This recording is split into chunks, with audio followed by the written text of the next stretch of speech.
Dito tayo ngayon sa Jones Bridge. Ano yung matatanaw? Yung kanan? Kaliwa.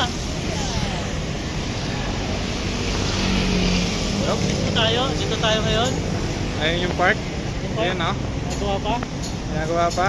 May mga nagtatrabaho pa para tapusin. Pero mas maganda dito punta kayo ng gabi. Yun, syempre. Ito yung post office na nasunog. Ayan, tignan nyo. Hindi pa siya nire-renovate. Ayan yung harap niya. May fountain dyan, pero siguro sa gabi lang nakabukas. Ayan, lapit tayo. Tignan natin kung anong meron.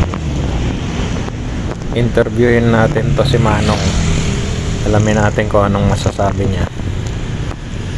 Ano masasabi mo? Kawawa naman yung nag-iisang postmaster. Oh. Nag-iisa na lang naiwan. Nagsilikas na lahat ng mga padala. Siya na lang naiwan. Oh. Kita mo. Oo nga eh. Oh. Inabot na yung sobre nyo. Hindi siya nasunog. Naiwan na lang.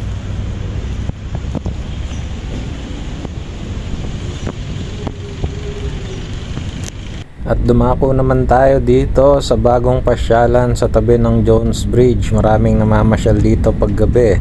Sa umaga, ang dami nag-exercise at mga nagja-jogging. May fountain pa dyan at napakaganda ng mga ilaw. Kita. Tutukan mo ako ng camera. Tutukan din kita. Ano?